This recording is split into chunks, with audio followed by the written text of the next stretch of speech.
है कि सोमवार की अगर प्रदोष पड़ती है, बहुत ध्यान से सुनना महाराज, सोमवार की प्रदोष पड़ती है तो शंकर भगवान कैलाश पर निवास करते हैं। मंगलवार की प्रदोष पड़ती है तो शिव काशी में निवास करते हैं। बुधवार की प्रदोष पड़ती है तो शिव रजत भवन में निवास करते हैं। गुरुवार की प्रदोष पड़ती है तो शिव गंगा के स्थल पर निवास करते हैं। शुक्रवार की अगर प्रदोष पड़ती है तो शिव नीलकंठ पर विराजमान होते हैं। शनिवार की अगर प्रदोष पड़ती है तो शिव शमी के वृक्ष के नीचे रहते हैं। और रविवार की जब प्रदोष पड़ती है तो शिव बेलपत्र के पेड़ के नीचे निवास करते हैं। महाराज ये एकादशी शंकर से कह रही है कि आपका स्थान ये नहीं कि आप कैलाश पर मिले, उस बार को, उस तिथि के दिन, उस अनुकूल।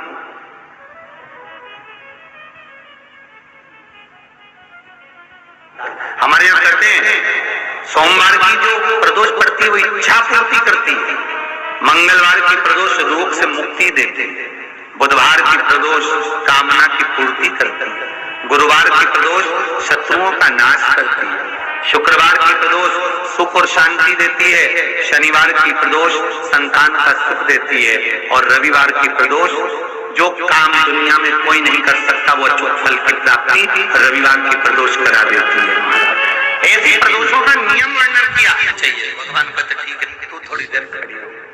एकादशी सम्मुख खड़ी हुई, पार्वती जी ने जिस अंगुष्ठ का जल पीने के लिए लिया था हाथ में, बस पीने ही वाली थी, शंकर भगवान ने वही हाथ में जल लेकर एकादशी के हाथ में उसको देकर कहा ले, ये मेरे द्वारा निर्मित एक व्रत है जिसे त्रयोदशी के दिन तूने मांगा है, मैं तुझे देता हूँ।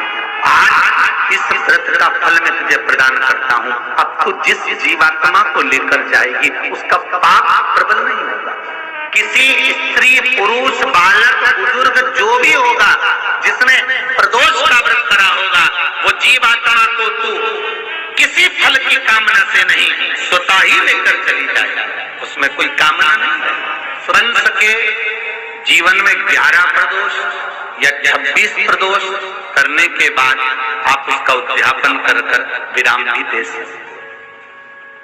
पर जीवन में एक बार प्रदोष का व्रत मौका मिले, जिस कामना से जिस दिन का भाव आपके मन में आए कि मुझे रोग से मुक्ति पाना है तो ये प्रदोष मुझे करना है, भाई रोग मुक्ति के लिए हम जो भी आपके मन में आ रहा है, संतान प्राप्ति के लिए शनिचरी प्रदोष आप उसका स्मरण करें। तो प्रदोष व्रत का नियम जो आप ले रहे हैं, प्रदोष व्रत को जो आप श्रवण कर रहे हैं उसको जरा ध्यान से सुनिएगा।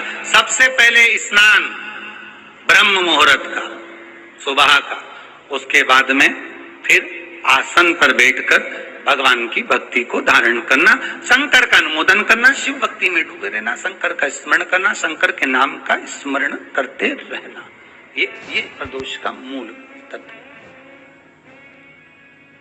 महाराज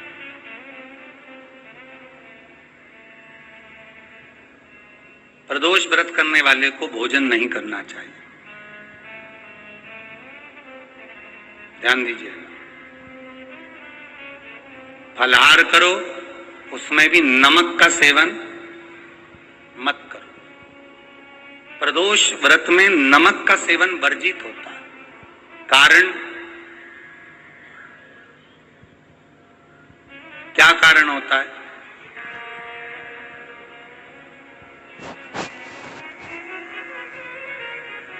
पूजन करें प्रदोष काल, शिव की आराधना करें,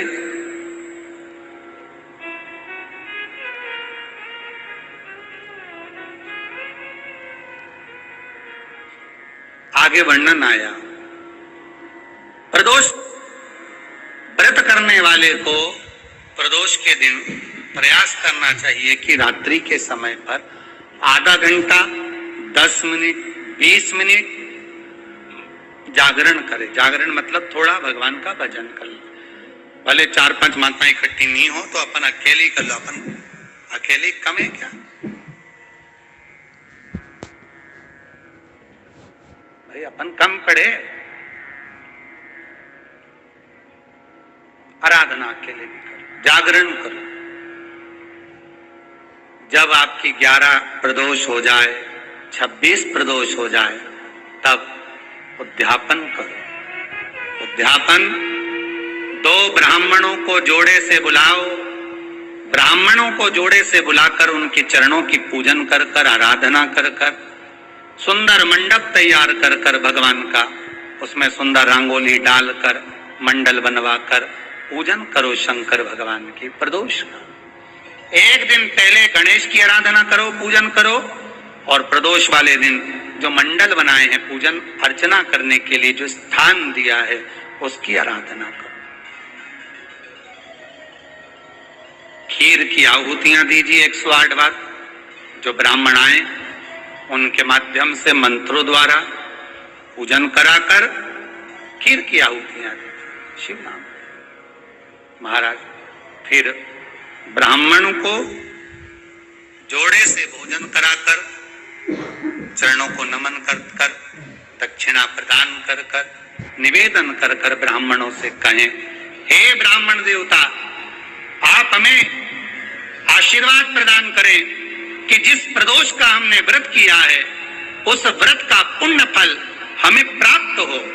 ऐसा ब्राह्मण चरण को नमन कर कर, प्रणाम कर कर उनसे अपने मस्तक पर अक्षत छुड़वाएं, फिर नमन कर कर, भोजन कराकर विदा करें। शाम को भगवान का जागरण करें। ऐसे प्रदोष व्रत का उद्यापन कर अपने जीवन को सार्थक बनाएं। श्री शिवाय नमस्तुभ्यम। अगर आप चैनल पर नए हैं तो चैनल को सब्सक्राइब करें, ज़्यादा से ज़्यादा लोगों तक शेयर करें ताकि जनमानस भी इसका लाभ ले सके।